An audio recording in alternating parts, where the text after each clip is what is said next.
আসসালামু আলাইকুম। গতকালকে বিএফটিসির নবনির্বাচিত যে কমিটি হয়েছে 2024 থেকে 26 সালের জন্য মেশা সওদাগর এবং রিপন সাহেবের নেতৃত্বে, এই কমিটির শপথ গ্রহণ অনুষ্ঠানকে কেন্দ্র করে একটি মারামারি ঘটনা ঘটেছে। খুব সাধারণ মারামারি এটাকে বলা যাবে না, মোটামুটি তুমুল আকারে একটা মারামারি ঘটনা ঘটেছে। আমি বাংলাদেশ যে সমস্ত মিডিয়া, প্রায় সব মিডিয়ায় এই খবরটা কভার করেছে। আমি তাদের খবরগুলো দেখলাম, মোটামুটি বোঝা যাচ্ছে যে একটা তামিল সিনেমা এখানে হচ্ছে। এটাকে তারা অনাকাঙ্ক্ষিত ঘটনা, কেউ বেয়াদবি, কেউ উশৃঙ্খলতা, যে যার মতো করে বলছে, কিন্তু বিষয়টা আমার কাছে অনেকটা স্বাভাবিক মনে হচ্ছে। এখন আপনারা ভাবতে পারেন কেন আমার কাছে স্বাভাবিক মনে হচ্ছে। আচ্ছা, একবার বাংলাদেশের চলচ্চিত্রের কথা ভাবুন না। আমাদের চলচ্চিত্রের বেহাল অবস্থা, দিন দিন সিনেমা কমে যাচ্ছে, সিনেমা হলগুলো উঠে যাচ্ছে, কিন্তু অভিনেতা তো উঠে যাচ্ছে না। জাতীয় তো অবশ্যই, আন্তর্জাতিক মানের এই যে এত এত আমাদের অভিনেতা যারা সারা বিশ্বে সিনেমা করে থাকে, তাহলে এই যে অভিনেতাগুলো এদের অভিনয় প্রতিভা দেখাতে পারছে না, তারা এই অভিনয়গুলো দেখাবে কোথায়? তারা তো সবাই এক একজন ভিলেন, নায়ক, তাদের ভিতরে অ্যাকশনের প্রতিভা আছে, অভিনয়ের প্রতিভা আছে, এগুলো তারা কোথায় দেখাবে? আমার তো বিশ্বাস যে এরা প্রসাব পায়খানার সঙ্গে অভিনয়টাও করে ফেলে, অভিনয়টা ফেলে দেয়, কারণ এদের শরীর ফেটে তো অভিনয়টা বের হয়ে যাচ্ছে রে ভাই। প্রসাব পায়খানার সঙ্গে আর কতই অভিনয় ফেলে দেওয়া যায়?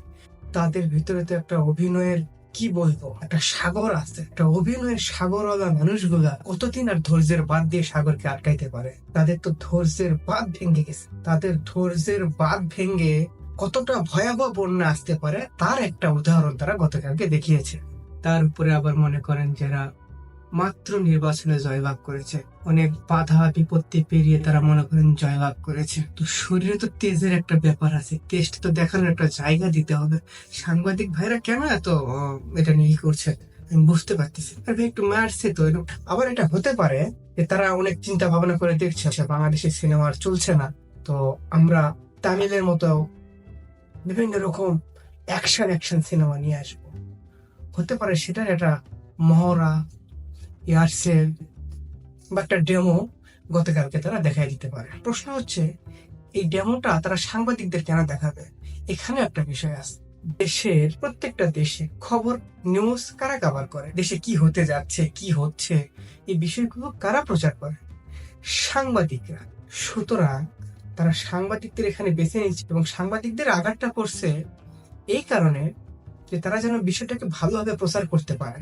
বাংলাদেশের চলচ্চিত্র সামনে তামিলের সঙ্গে কন্টেস্ট করতে যাচ্ছে, এই বিষয়গুলোকে জাতির সামনে তুলে ধরার জন্য আসলে গতকালকে এটা মহড়া।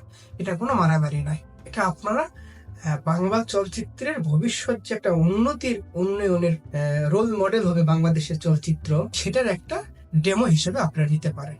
সাংবাদিক ভাইরা বুঝতে পারছেন এটাকে তারা কেন মারামারি বলছে, অনাকাঙ্ক্ষিত ঘটনা বলছে, বেয়াদবি বলছে, উশৃঙ্খলতা বলছে। না, এটা কোনো উশৃঙ্খলতাই নয়। আমাদের দেশের একটা উন্নয়ন হিসেবে প্রচার করে যে না, অভিনেতারা এতদিন বসে থেকেও তাদের অভিনয়ের কথা বলেনি, তারা তাদের অভিনয় সত্তাকে ভুলে যায়নি। এক একজন ভিলেন, নায়ক মানে যে মারামারি, এটা তারা ভুলে যায়নি। ভালো থাকবেন, সুস্থ থাকবেন। বাংলাদেশ চলচ্চিত্র সামনে কোন উন্নয়নের পথে হাঁটবে, দৌড়াবে, সেটা দেখার জন্য অপেক্ষায় থাকেন।